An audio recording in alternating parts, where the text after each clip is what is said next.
Shawnee RP Church. I used to be in the National Guard, and I had a flashback to my time in the Guard this morning as we were talking about not having enough sleep and then sitting and listening to somebody talk. Because we had these mandatory briefings that you had to do every year to prove to the Army that you were ready to be a soldier. And they were so boring, and everybody knew it. The presenters knew it, and the people listening knew it. And so you gather dozens, maybe hundreds of soldiers together to listen to these briefings. And the way it worked is you're never allowed to fall asleep in the middle of a briefing. And so if you're starting to fall asleep, you just go stand in the back. And I was remembering the rooms like with lots and lots of chairs like this, except they were all empty. And everybody was in a big circle around the back standing up because they could not stay awake. So they just stood and listened to those extremely dull mandatory briefs. So hopefully this is a little better than that. But if you're tired and you want to stand up, that's fine, and I won't be offended. I've stood up in lectures myself when needed. All right, we're going to be in Ecclesiastes. If you don't have a handout yet, please raise your hand, and Austin's got the stack, so he'll bring you one. I have two goals for these three lectures. First goal is I'm just going to preach to you. I'm going to tell you what the book says because I like this message. I think it's valuable and important, and I want you to hear it. So that's the first thing I'm going to do. And then the second thing I want to do is to try to help you have a foundation so you can study this book for yourself. Ecclesiastes is an interesting book, a fascinating book. It's a book that you can kind of get lost in if you don't know where you're going. And so I'm not going to give you all the answers because I don't have quite all of them. But I am hopefully going to give you some foundations that you can come back to that can help you study this book on your own. And you have a handout with a lecture outline with some blanks you can fill in. And then the discussion questions are going to give you that opportunity each time to go further into the book, things that we're not going to be talking about in these lectures, and do a little exploring on your own. And hopefully it's something you can take with you. And then whenever you want to read Ecclesiastes, you have some way to get your bearings in the book. So that's what I want to do right now.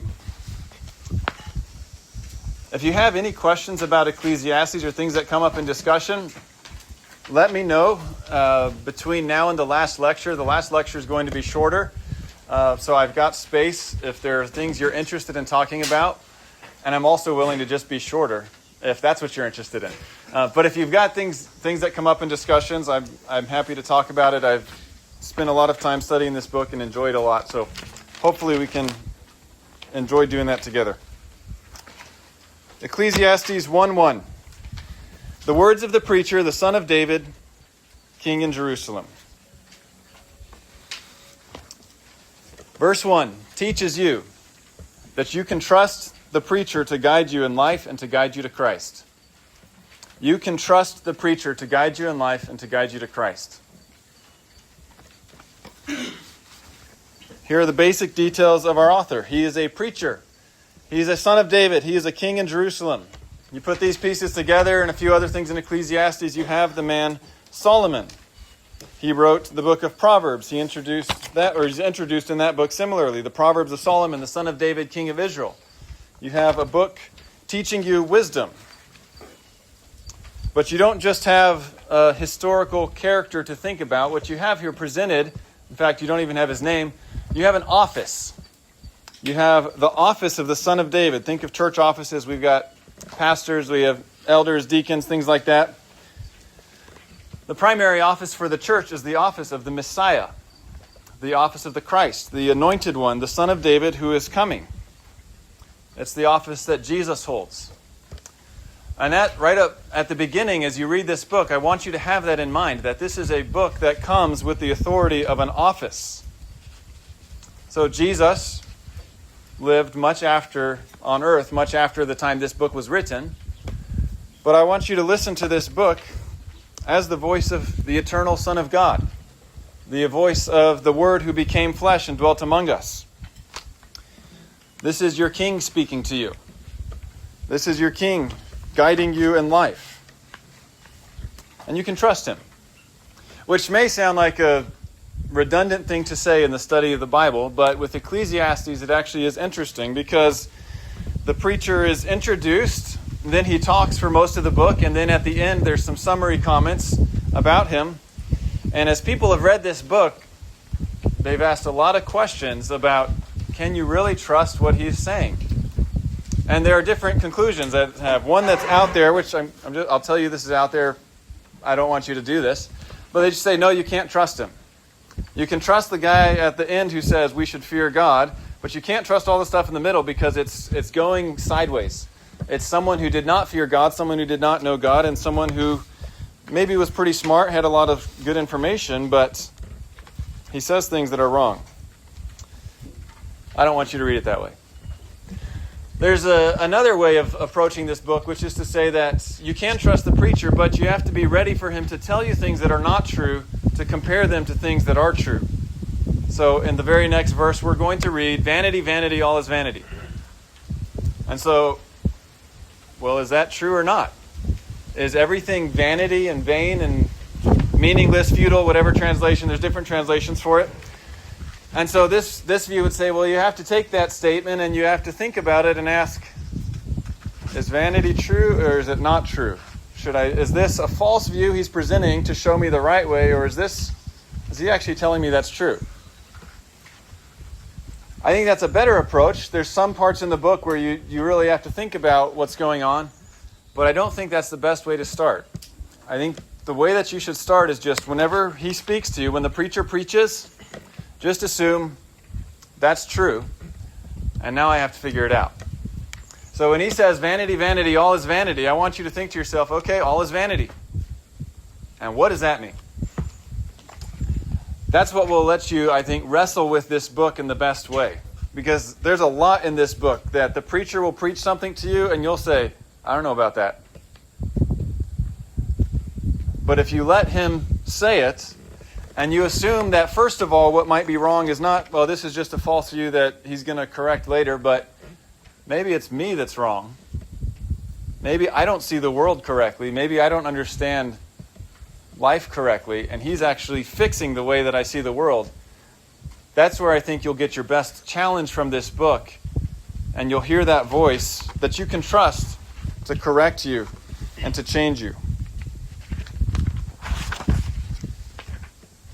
So that's verse 1.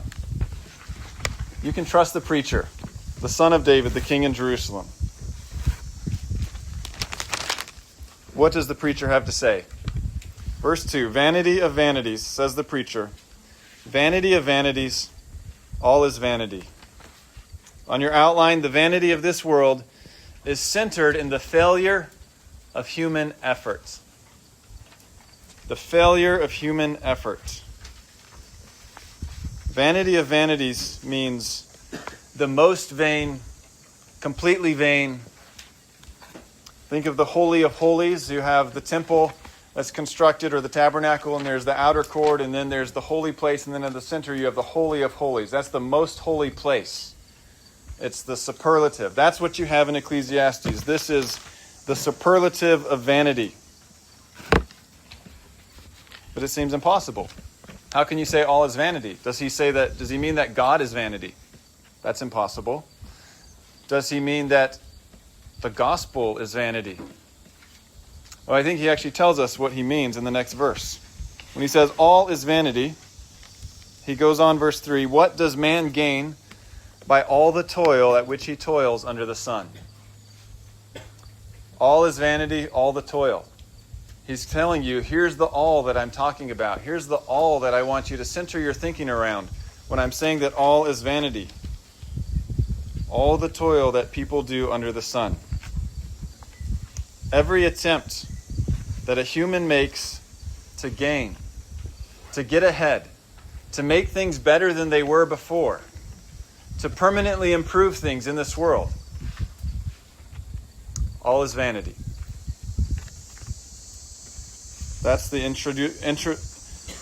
opening message of Ecclesiastes. All is vanity. It's a declaration that this is true about human effort, and it's also built into this an illustration. When he says vanity of vanities, he's using the Hebrew word hebel. Hebel has to do with breath or vapor. as a basic meaning. You take it by extension, by metaphor. It's something that does not endure, something that is a source of frustration for you, something that is futile. Vanity is a pretty good translation because it makes us think of our pride. We lift ourselves up, but our pride is rather pathetic in the final analysis. We're not going nearly as high as we wish we were when we lift ourselves up. We're not really getting things done. It's a transient pride. It's going away. Hebel. That's the vocabulary word, but this word in the Bible does not start out as this vocabulary word. It starts out as a name. It's a name that you might recognize. Going all the way back to the book of Genesis, Hebel is Abel. Hebel is Abel. Abel, Genesis chapter 4, is the man that we think about when we hear this word Hebel. There's actually another name in these two verses, again, not translated in a way that you can see right away, but he says, what does man gain by all the toil? Man is the word Adam. Adam. So we have Adam and we have Abel. Adam is usually translated man as you go through Scripture because he was the first man, and so you get man or mankind. When you have Adam and everyone that came from him, all of us. You have mankind. But if you read this with that sort of transliteration idea in mind, you have this question, or this statement and then question. Abel of Abels, says the preacher. Abel of Abels. Everything is Abel. What does Adam gain by all his toil at which he toils under the sun? It's an image for you to think about. How frustrating is life under the sun? How frustrating and difficult is life in this world? Well, ask Adam what it was like. Adam had two sons after he fell into sin. He had Cain and he had Abel. Cain was a wicked son. He made an offering to God. His offering was not acceptable to God. Abel was a righteous son. He made an offering to God by faith. His offering was acceptable. God rebuked Cain because Cain should have done well by trusting in Christ and offering an appropriate offering. Adam has two sons, Cain and Abel. How does the story end? Cain murders Abel. What does Adam gain by all his toil that he toils at under the sun? This is the story of humanity. The wicked kill the righteous. Abel becomes his namesake. Abel becomes a breath. Abel becomes a vapor, a fleeting moment. Abel becomes something that should have been better but was cut off before it ever had any chance to go any further. Adam, as he attempts to be fruitful and multiply and fill the earth, produces two sons. One is wicked, one is righteous. The wicked one stays and wickedness multiplies. That is what it means that all is vanity. Yeah, I didn't read the heading. The tragic death of Abel illustrates Adam's failure to improve humanity after the fall.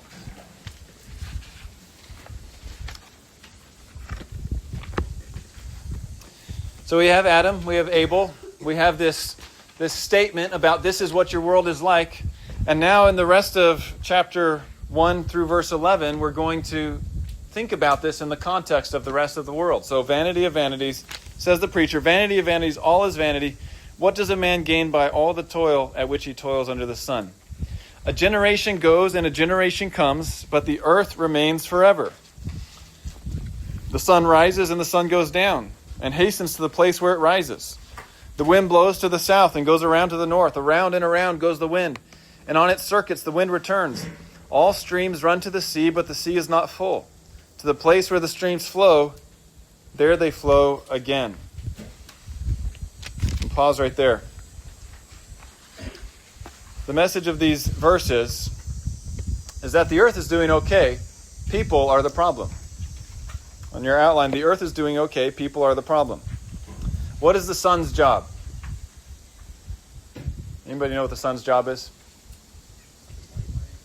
Up, down, up, down, up, down. Right? That's what it's supposed to do. Still doing it.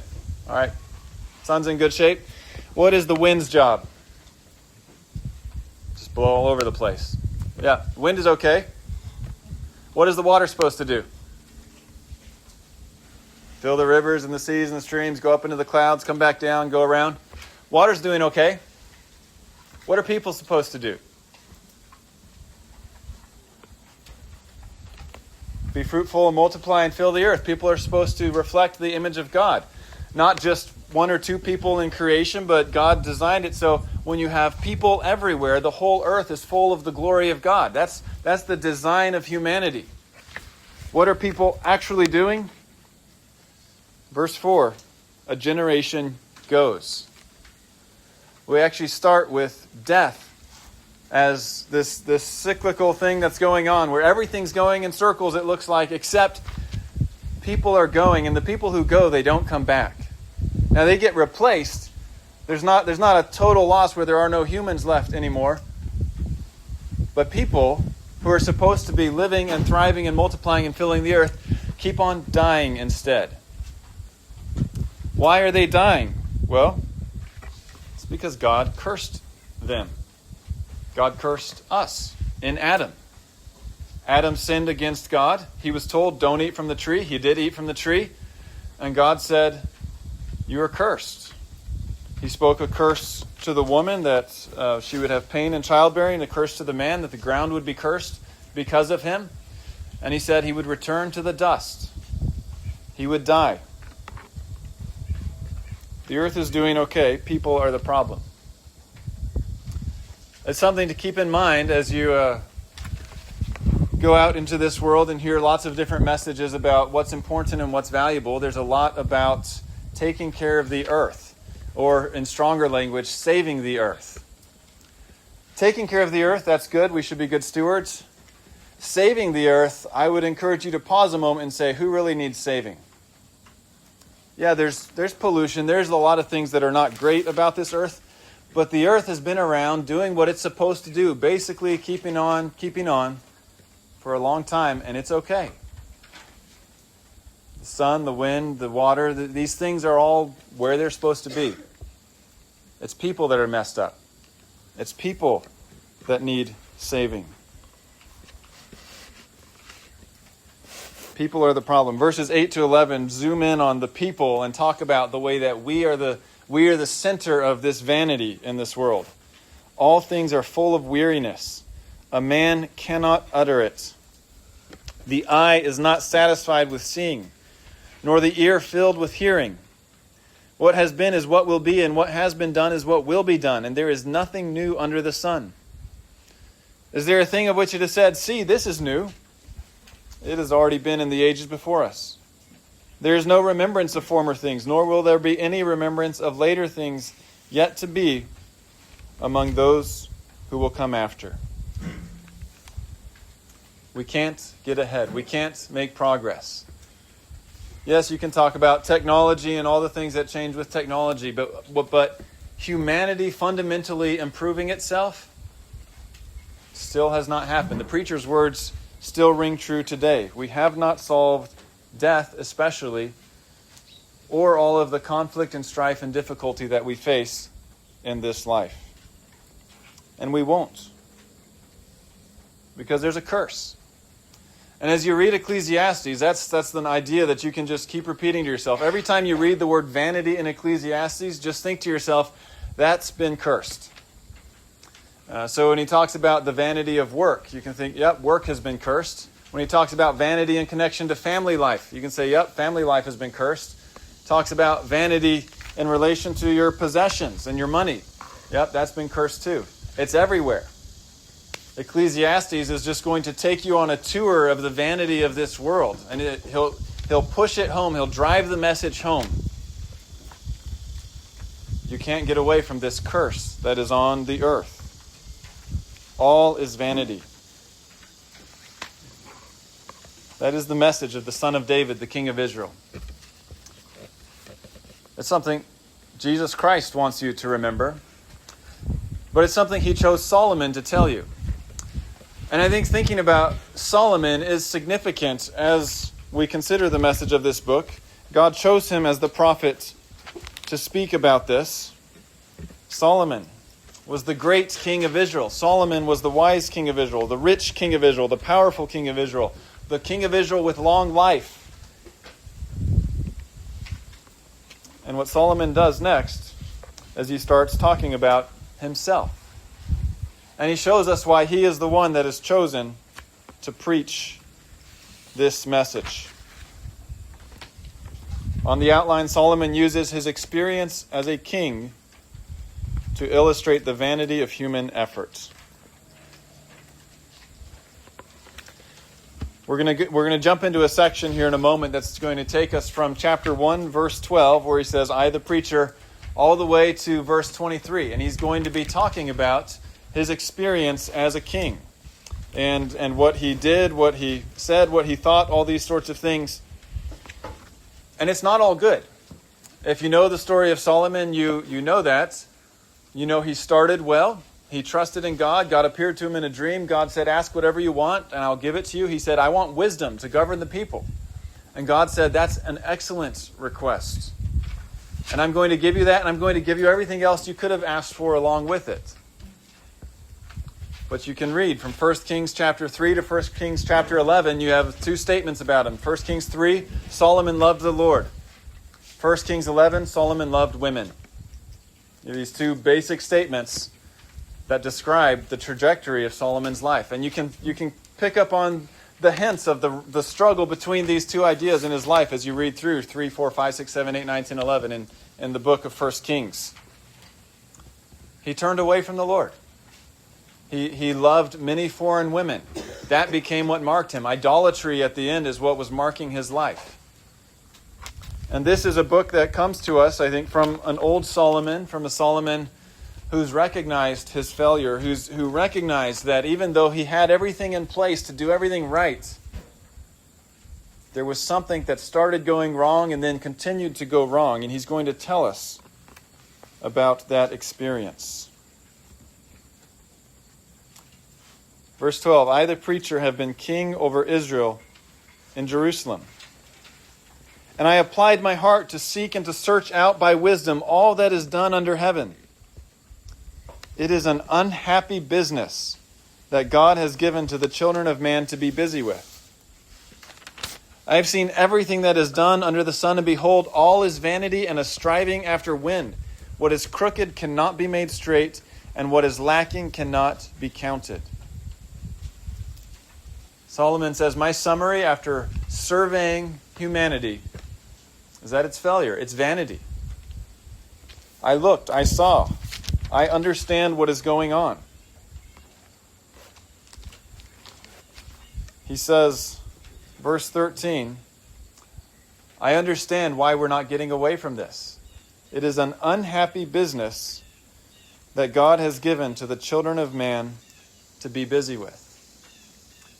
Unhappy business. The word unhappy could be translated evil. It's a word that means evil, disaster, calamity, things like that.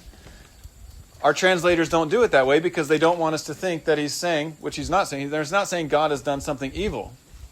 But he is saying when God puts a curse on you, that's an evil experience. Being cursed by God is not pleasant. This is your unhappy business. To be under this curse is not just to have problems with yourself that you need to try to get over. It's to be imposed upon by the sovereign God in a way that you cannot escape. And Solomon says that's why it's never working for us. That's why we're never advancing, we're never getting ahead, because God has imposed this. He says it's like chasing after the wind. Have you ever chased the wind? I don't know if I've ever chased the wind. I have chased things blown by wind. I used to live in Wyoming, and the wind just blows all the time. And so if you're going to go on a picnic, say, it's not just like make sure we have something to hold down the napkins, but make sure we have something to hold down the food and everything else, because anything can get blown off the table or wherever you are. And if it starts blowing, what are you going to do?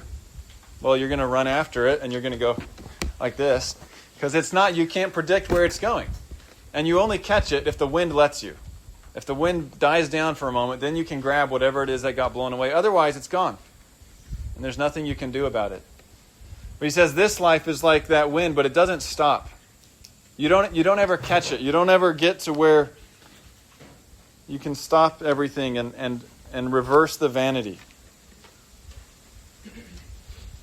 Solomon tried. Verse 16, I said in my heart, I have acquired great wisdom, surpassing all who were over Jerusalem before me, and my heart has had great experience of wisdom and knowledge. And I applied my heart to know wisdom and to know madness and folly. I perceive that this also is but a striving after wind. For in much wisdom is much vexation, and he who increases knowledge increases sorrow. Something went wrong with Solomon's wisdom. Something got twisted in the way that he was using this wisdom. This is Solomon who wrote Proverbs. The fear of the Lord is the beginning of wisdom. He said things over and over in that book. Whatever you can do, get wisdom. If you can't get anything else, go after this. Get wisdom. That's what you need. And wisdom is a wonderful thing, and you should go get it as much as you can. Solomon says, I had it, but the way that I was using it, it became useless to me. It just was filled with vexation and sorrow. I only became frustrated, and I was filled with grief. It's a sad thing to write over a life, isn't it? It's not just, I never was wise, I just lived as a fool and then I died. It's, no, I had it. I had the wisdom. But I couldn't do anything with it. I tried. I did things. It didn't get me anywhere.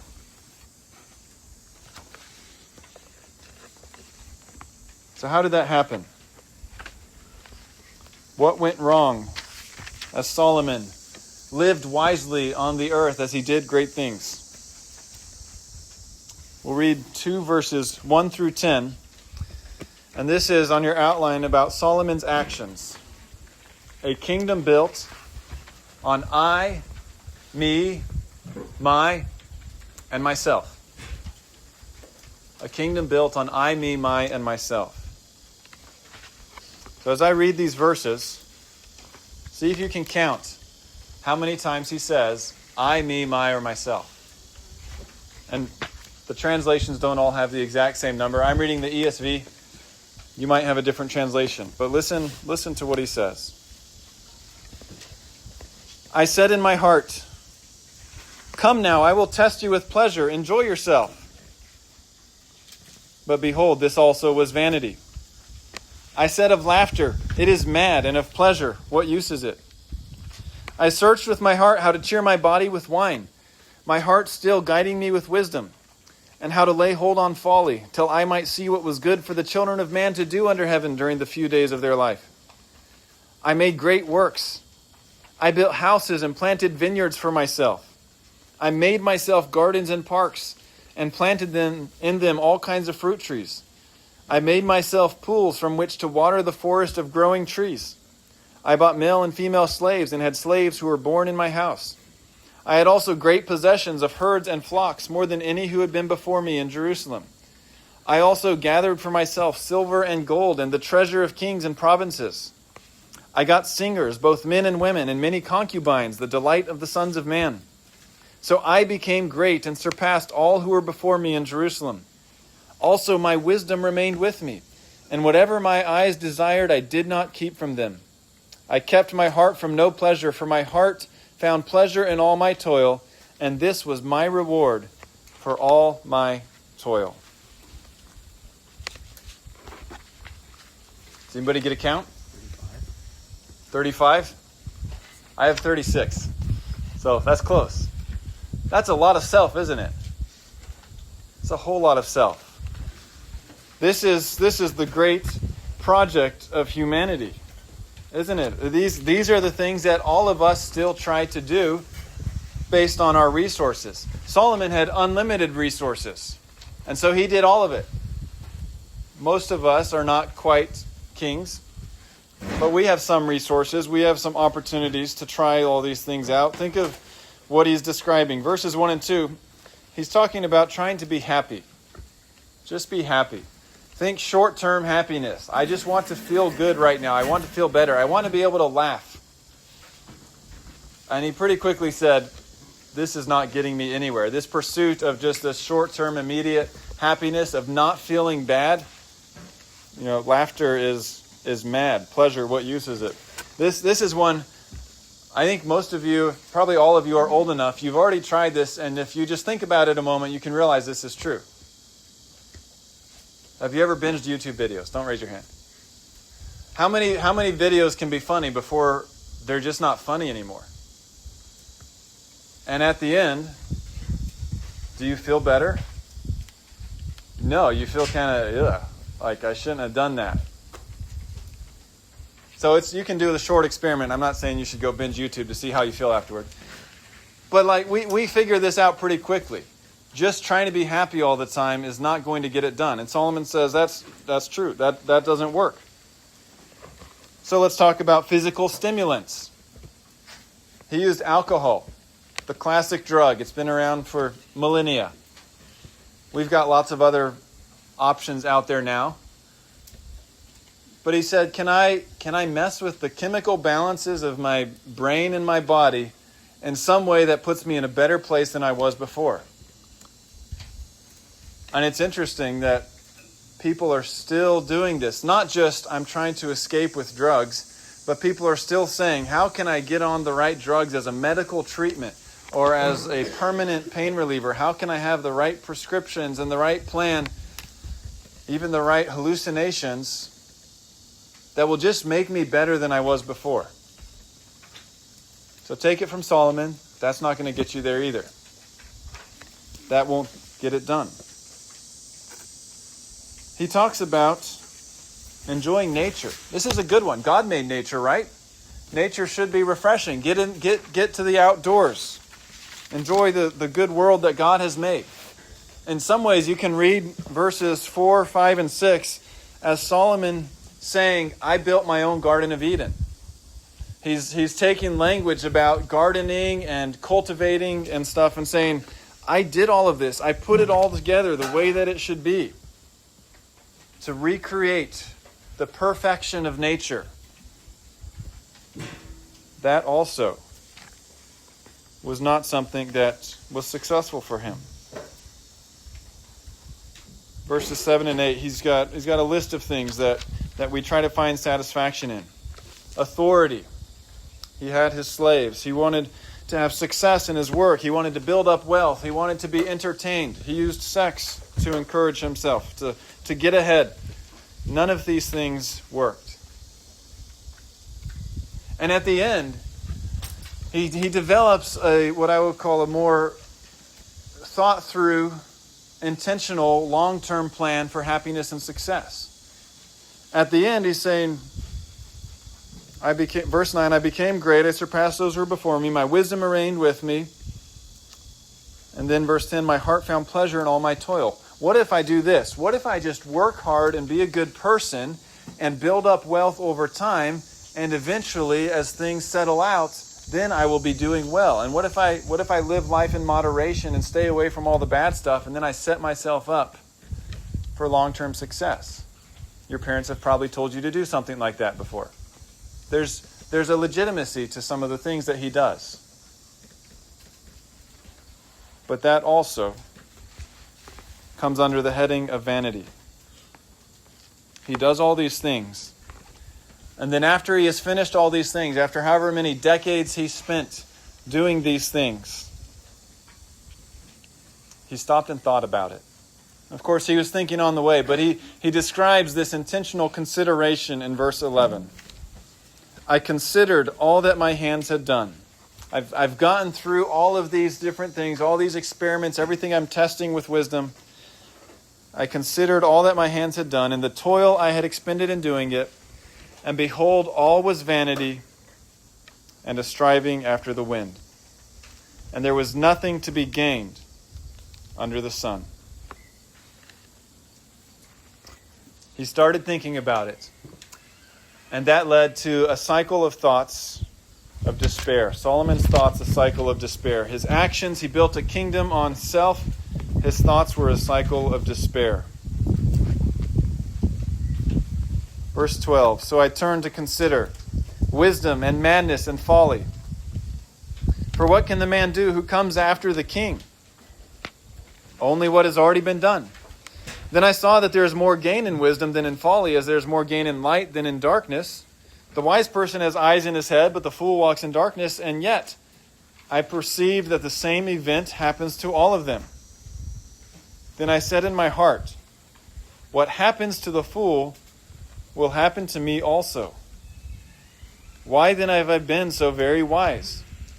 And I said in my heart that this also is vanity, for of the wise as of the fool there is no enduring remembrance, seeing that in the days to come all will have been long forgotten. How the wise dies, just like the fool.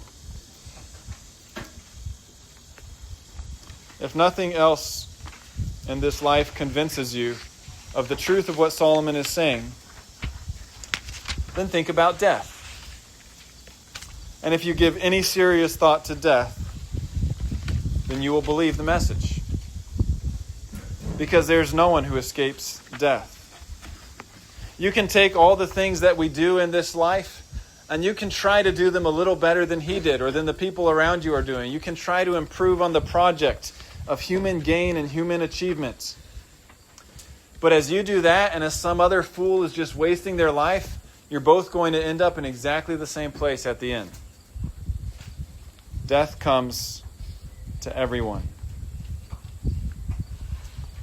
Death is the fruit of vanity. As you go through Ecclesiastes, death will keep coming back because you have vanity. You have this curse that is everywhere in life, and you have all these experiences of it. And then you have the nail in the coffin. You have death itself. And however much you may escape various forms of vanity that happen in this life, you cannot escape death.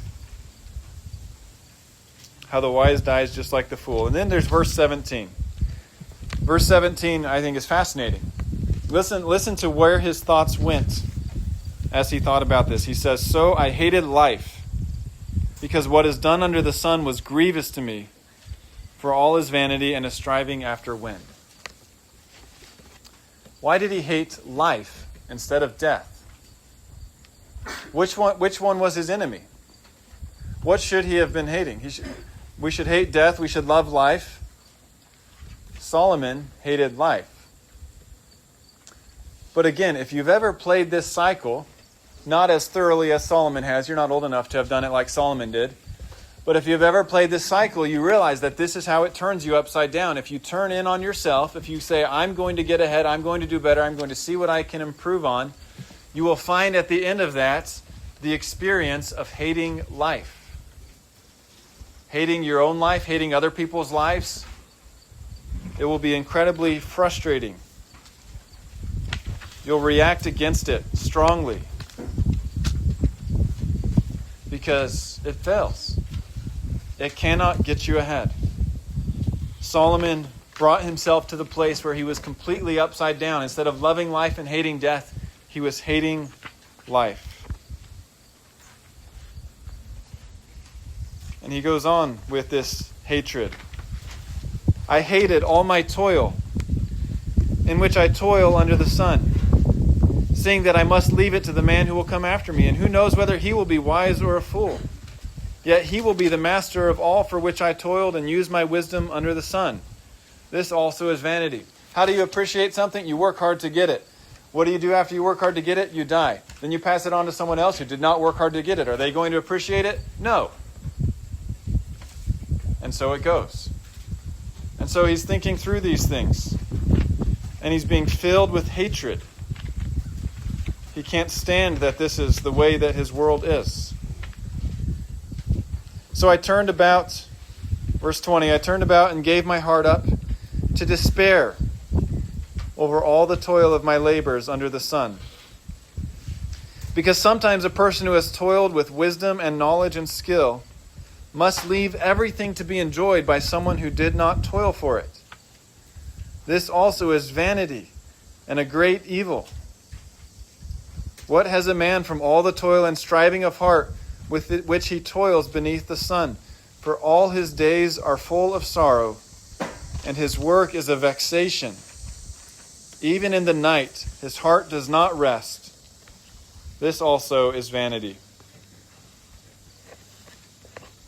He chooses what looks like a small thing, but something that really stands out at the end to symbolize all of this. He's hating life and he's not hating death. You're supposed to be awake during the day when you do your work, and that's the way God has designed it, and then you sleep at night.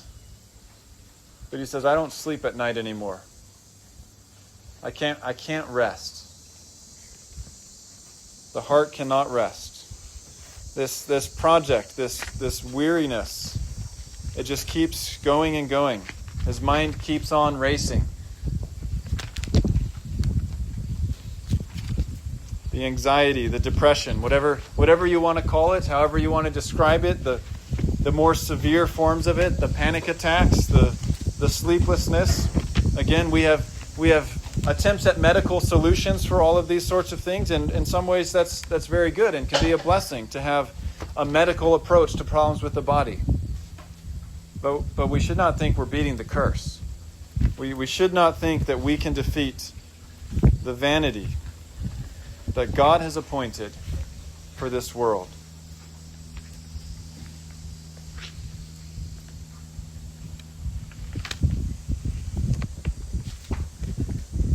There's not a lot of hope in this part of the message. We have one little reminder. If you go back to the beginning, this is being preached to you by the King. This is a message from the Son of David. There are covenant promises. There is hope. There is salvation.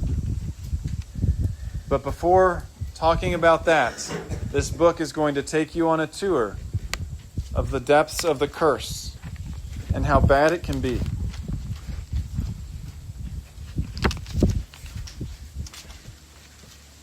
We're going to pause there with the lectures because that's what I want you to sit with for the first discussion time. We're going to talk about the common curse, the curse that all of us are under. We're going to think about this message that Adam cannot get ahead. Cain and Abel. Cain murders Abel. Solomon with all of his resources. Best candidate ever, maybe, to succeed where Adam failed. Solomon could not get it done. And I want you to believe with all your heart that you cannot get it done. You will hear the message over and over, especially while you're young. You're the generation who's going to change everything. You're the generation who's going to make everything better. Now, if you want to be a generation that stewards good things, a generation that seeks to follow God, that's a different message. But the message that you're the ones who are going to change the world, I was supposed to do that last generation. I didn't get it done. None of my peers got it done. We're not going to beat the curse. Let's pray together.